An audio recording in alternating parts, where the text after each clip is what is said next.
Las Islas Malvinas están en el Atlántico Sur, cerca de la Patagonia. Es lo que yo sé. Las Islas Sandwich forma Es parte un de un archipiélago. archipiélago que algunas son las Islas Sandwich del Sur, otras las Islas Malvinas. Las Georgias también. Sí, las islas principales son las Gran Malvinas. Gran Malvina Las Gran Malvinas, y Soledad. eso. Y estaban por 200 islotes. Tipo, son como islas chiquitas alrededor. Bueno, sé que es una guerra que comenzó por una dictadura, donde jóvenes de nuestra edad fueron a pelear con solamente 3 o 5 meses de instrucción básica. Bueno, no sé qué más decir usted. Yo creo que, digamos, lo que se aprende en el colegio es algo muy básico. Te cuentan, sí, la básica historia de que es una guerra, de que fueron chicos de nuestra edad, entre los 16 y los 18 años, con poca instrucción, mala vestimenta, mala alimentación. Pero bueno, por ejemplo, no cuentan que las Islas Malvinas ya habían sido invadidas previamente, digamos, los ingleses ya estaban instaurados en las islas, y la persona que estaba en el gobierno en ese momento decidió recuperarlas y enviar a esos chicos básicamente a morir, porque no tenían ningún tipo de herramienta de la que agarrarse contra un país, una potencia que sabía luchar, que tenía un ejército de gente que Mejor tenía preparada. conocimientos, claro, que tenía el armamento. Nosotros no teníamos nada de eso y simplemente creo que desde el colegio se le da como una idea muy romantizada de, bueno, los héroes de Malvinas, cuando en realidad eran pobres adolescentes a los que se los mandó a morir. Y algunos tuvieron la suerte de volver, pero ¿a qué costo? Porque tuvieron un montón de secuelas psicológicas, un montón de secuelas físicas. Sí. Y la dictadura usó esa herramienta a su favor para intentar perpetuarse en el poder, porque era un proceso en el cual ya el apoyo social estaba muy corroído, y a partir de la Guerra de Malvinas intentaron lograr una cuestión social que sea una cuestión patriótica y autoproclamársela a ellos para seguir estando en el poder. Lo que yo sé es que, bueno, al perder, la sociedad como que dijo, o sea, no sé si dijo así, pero como que los rechazaban por perder, o sea, como que les parecían medios, no sé cómo usar la palabra para decir que... No, de hecho, sin ir más lejos, cuando vuelven, los ponen en un camión, vuelven y Se van directamente con toda la los base. ocultan. Sí, se Los van a la base. marginan Los por haber marginan. perdido cuando no era culpa de ellos, porque Claro. Y nada, y la mayoría quedó traumado. No está bien calculado cuántas personas son, pero de lo que sé es 350, 500 jóvenes se suicidaron por estar... El estrés post-traumático de la guerra. Claro, entonces eso es lo que yo sé. Y los que murieron, aún hay casos que no se sabe quiénes son, pues no se pueden identificar. Más o menos 150 personas ahora fueron reconocidas por la Cruz Roja. Mm. Sí, mi nombre es Marcelo Aceto. En aquel momento del año 82 me tocó ser tripulante del destructor Santísima Trinidad, buque designado, buque insignia de la recuperación de las islas. Tal es así que arribamos a las islas el 1 de abril a las 9 de la noche. Y a partir de ahí, junto al capitán Yaquino y sus hombres, comenzó lo que fue la recuperación de las islas. Estaba justamente en el tema naval y pensé que era una gran carrera, así que comencé a desarrollarla. Y el hecho también de ser clase 62 se me juntaba con lo que era en ese momento la conscripción o el sorteo. Entonces Claro. decidí seguir vinculado para cumplir con todo junto, siguiendo la carrera naval y ya de paso cumplir con lo que hubiera sido el servicio militar, ya que fue una clase que prácticamente abarcó el conflicto completo. Durante todo el año 81 viví en Londres poniendo a punto esta unidad. Cumplí los 19 años en Londres y los 20 en Malvinas combatiendo contra él. No sabría qué decir. yo creo que sí, porque ¿En qué sentido? creo que en realidad no por la guerra en sí, sino ahora por el enfoque que le estamos dando a nosotros los jóvenes, dándonos cuenta de que la forma en la que se cuenta la historia está romantizada y que en ese momento, por ejemplo, la ayuda psicológica no estaba bien vista, entonces no se les ofreció a las personas, digamos, que habían vuelto de la guerra. Entonces, digamos, creo que ahora está cambiando cómo vemos la guerra. Recién ahora estamos viendo un cambio en el que tomamos un enfoque más activo nosotros como personas y analizamos la guerra de forma crítica para realizar un cambio en nuestra sociedad y darnos cuenta que esas personas sufrieron y fueron víctimas del Estado. Mi nombre es María Inés Tato, soy doctora en Historia por la Universidad de Buenos Aires, investigadora del CONICET en el Instituto Ravignani, y allí soy coordinadora del Grupo de Estudios Históricos sobre la Guerra. También me desempeño como docente en la carrera de Ciencia Política de la UBA y en la maestría en Historia de la Guerra de la Universidad de la Defensa Nacional. Creo que Malvinas en la actualidad no tiene la relevancia social que podía tener hace algunos años para las nuevas generaciones. Me parece que las nuevas generaciones no tienen un conocimiento cabal de lo que significó la guerra y que justamente necesitan que exista por parte de las generaciones precedentes analizar críticamente esa guerra y difundir qué significó, difundir las experiencias de los que estuvieron en el campo de batalla, sean estos tanto conscriptos como militares que fueron enviados a una guerra que fue improvisada, sin los recursos logísticos necesarios para pelearla, ¿no? Entonces poder hacer esas diferencias entre quienes decidieron lanzar la guerra sin haber tomado las medidas del caso como para garantizar un desempeño adecuado, y quienes tuvieron que estar en las islas al frente del esfuerzo bélico con los recursos con los que contaban, ¿no? Entonces hay que diferenciar en ese sentido ese nivel, que es un nivel, si se quiere, estratégico, y el nivel táctico, que es el nivel que se desarrolla en los campos de batalla,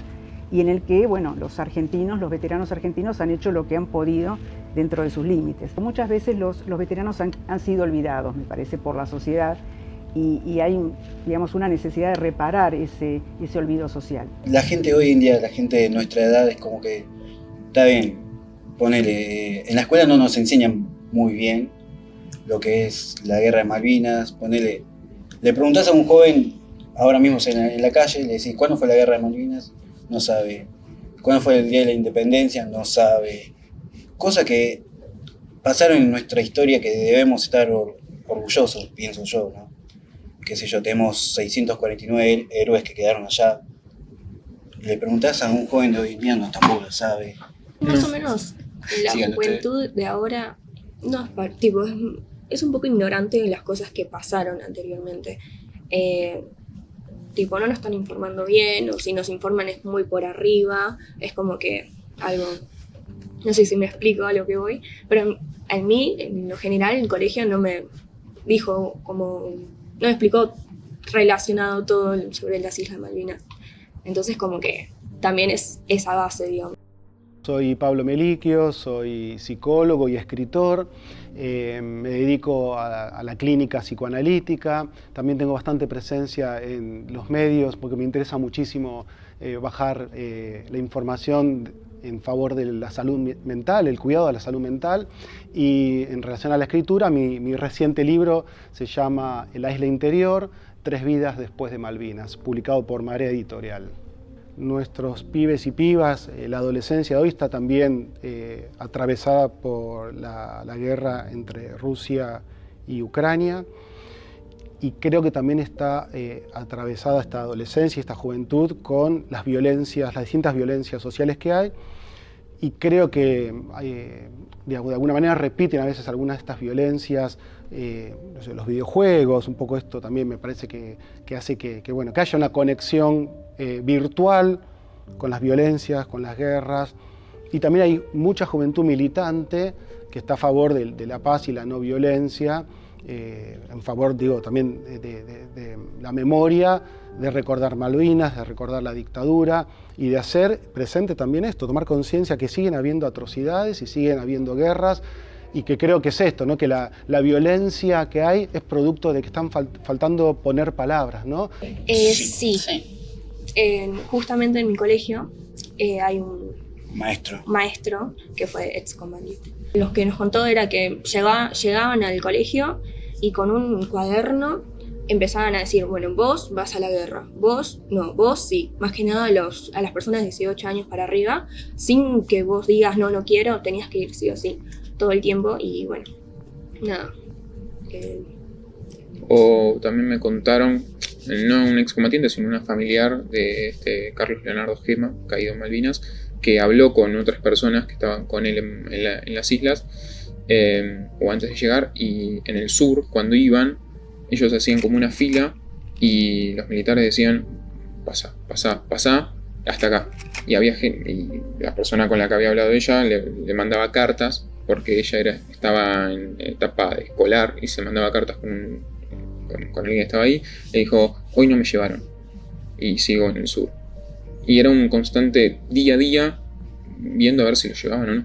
A mí me parece sumamente importante, lo experimenté en el proceso de escritura del libro, el hecho de sentarme con los veteranos de Malvinas en un ambiente tranquilo, sabiendo que se iba a escribir un libro, pero desde una escucha, porque me parece que también la posición como psicoanalista hace que mi escucha sea muy receptiva. Pudieron trabajar a favor de sanar en el sentido de que su historia vale la pena ser contada, ¿no? Después de Malvinas creo que la sociedad en principio colaboró con todo el proceso de desmalvinización, de pacto de silencio, un pacto de silencio consciente e inconsciente por el miedo. De alguna manera eso implicó yo creo que una inmadurez social. Por eso tuvo tanta dimensión el gol de Maradona a los ingleses, ¿no? Me parece como una cuestión de necesidad de expresar alegría, emoción, pero también una victoria que no tiene nada que ver, no es lo mismo 2 goles que una guerra y tantos muertos. La primera, la llegada, haber cumplido con esa operación, haberla recuperado, haber cantado el himno el 2 de abril en Malvinas. Y bueno, y después nada, la satisfacción el orgullo de participar y la satisfacción de haber sido parte. Por a través de redes sociales. Sí, redes sociales. Sí. Sí, en este caso específico de la guerra de Rusia y Ucrania, sí, porque, bueno, o en los noticieros siempre me gusta informarme de los dos lados, porque las redes sociales, digamos, te dan la opinión de la gente y los noticieros te dan la opinión de lo que sería el gobierno, y lastimosamente los gobiernos no están representando a la gente. Te dan una cara, básicamente. Sí. Claro, te dan como la superficie, una postura. Sí. Entonces está bueno, me gusta sacar un poco de los dos, en este caso específico, pero si no también están buenos los libros, porque muchas veces los historiadores justamente se encargan de estudiar ya sea la guerra de las Malvinas o otras guerras que han sucedido, y nos dan datos muy interesantes que en el colegio no se tocan, porque el colegio también es la cara del Estado. Claro. Entonces son como diferentes maneras de recopilar información y poder uno sacar su propia opinión de todo lo que tiene. Yo tengo entendido que le mandaban cartas. O sea, le decía, yo estoy hoy mismo acá y llega una carta de mi casa y mi mamá me llama y dice, David, te llegó una carta de... Y yo lo leo y dice, qué sé yo, del ejército que dice me tengo que presentar en el cuartel tal a tal horario. Y yo tengo entendido que era así antes. Yo todo esto que me podés decir a nivel prensa lo viví cuando volví, o veía las tapas de la revista, o el famoso íbamos ganando y qué sé yo, todo eso yo lo supe después. No, a nivel periodístico, en conflicto no, prácticamente nada. Estábamos al tanto de todo, sobre todo, bueno, yo puntualmente me refiero a lo que fue el crucero Belgrano, donde tuve muchos compañeros allí, por un tema de estudio naval y de todo eso. Sí, estábamos al tanto de cómo estaba desarrollándose todo. Que también no tuve absolutamente ningún contacto. Solo el 2 de abril, con la isla ya en manos nuestras, pude mandar una carta a través de un amigo de un helicóptero que a la larga llegó, y lo único que se les comunicaba si estaba vivo o no, pero ningún detalle más. Con respecto al rol que jugaron los medios en hacer llegar esa causa Malvinas y en potenciar esa cultura de guerra, esa movilización a favor de la guerra, hay también ciertos matices. Efectivamente, si uno toma la prensa de la época, ve que hay un triunfalismo y un énfasis en estamos ganando, una cuestión que presentaba la guerra como algo muy sencillo y que pronto iba a obtener un resultado positivo para la Argentina, pero en realidad también hay, digamos, que tener ciertos recaudos a la hora de evaluar eso. Con esto quiero decir que, por ejemplo, hay un trabajo clásico de Rodolfo Terraño que se llama Falklands. Es un libro que recopila sus crónicas de guerra desde Londres. Él era cronista de un diario venezolano y él analiza todos los partes oficiales de guerra, argentinos y británicos, y llega a la conclusión de que en realidad eran bastante realistas la información oficial, por lo cual había una brecha entre esa información oficial y cómo la prensa exageraba, agrandaba las victorias o minimizaba las derrotas, ¿no? Y en esto también, bueno, interviene una cuestión que es básica, y es que los medios son empresas comerciales también, que justamente aprovechan ese fervor patriótico para vender más, y venden más las buenas noticias que las noticias realistas o pesimistas sobre el desarrollo de la guerra. Con relación a lo que significa ahora cubrir una guerra o enterarse o vivir una guerra por parte de la sociedad civil de cualquier parte del mundo, realmente se ha revolucionado el conocimiento que podemos tener con Internet, con las redes sociales. Es decir, tenemos información al instante y de fuentes múltiples. No necesitamos confiar ciegamente en fuentes oficiales o en lo que nos dicen los diarios, sino que también están los propios protagonistas que a través de las redes hacen llegar imágenes que son también muy potentes a la hora de describir lo que es una guerra.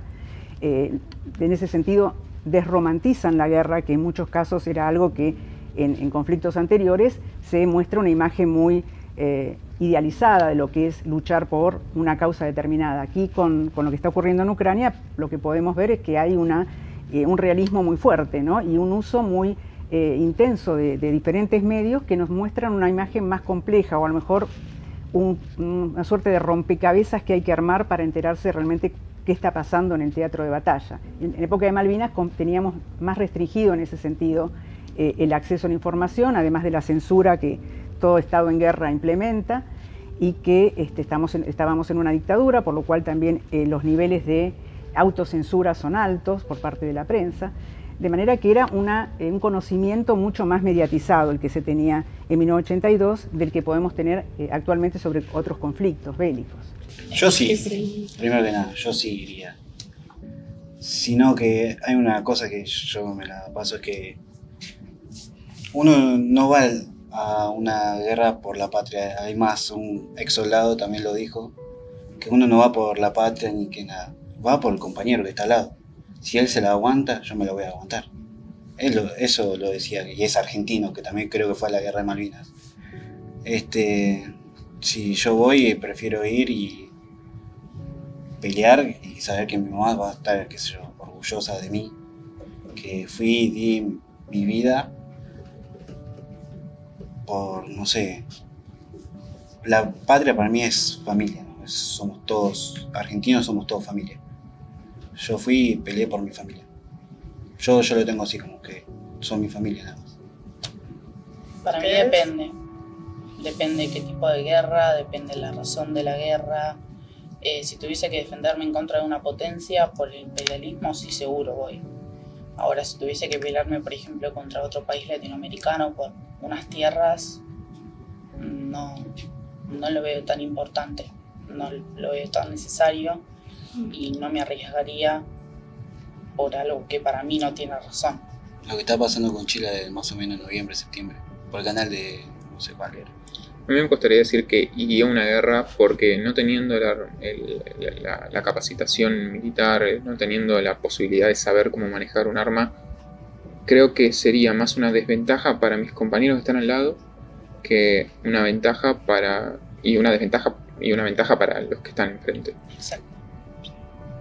Y creo que me hallo en ser argentino en las colectas que hubo en Malvinas, en la fe de las personas, en la solidaridad de toda la población, creyendo en un bien común, creyendo que eso que estaba haciendo iba a llegar a destino, y al final obviamente que no. Yo no sé.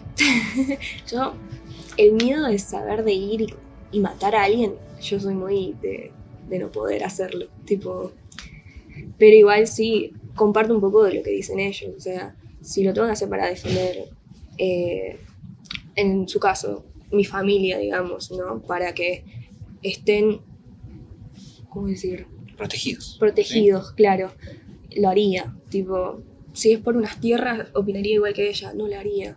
Yo creo que a 40 años de la guerra de Malvinas estamos en un momento un poco más maduro, falta mayor maduración. A mí me parece que esto que estamos haciendo ahora, los documentales, los libros, una democracia más afianzada, permite madurar en la medida en que también los adultos, las escuelas, en los programas de educación primaria, en secundaria, en las universidades, aparezca Malvinas como tema central, ¿no? Entonces, porque si no, seguimos trabajando a favor de tapar, olvidar, pasar rápidamente la página de una historia que fue determinante, ¿no? Así que ahora me parece que es importante reforzar el concepto de memoria, de verdad, de justicia, y en función también de pensar los derechos humanos siempre, ¿no? Que es lo que nos va a liberar de que no sigan pasando esas atrocidades. Las nuevas generaciones tienen muy arraigada la cuestión de los derechos humanos, ese consenso en torno a los derechos humanos que surge ya en 1983, ya en la posguerra, y eso me parece que ese consenso que es, como digo, es totalmente homogeneizador de todo, en general, la mayoría de la sociedad. No hay muchas voces que reivindiquen la dictadura en ningún aspecto, queda cubriendo en realidad o tapa lo que es la cuestión Malvinas también.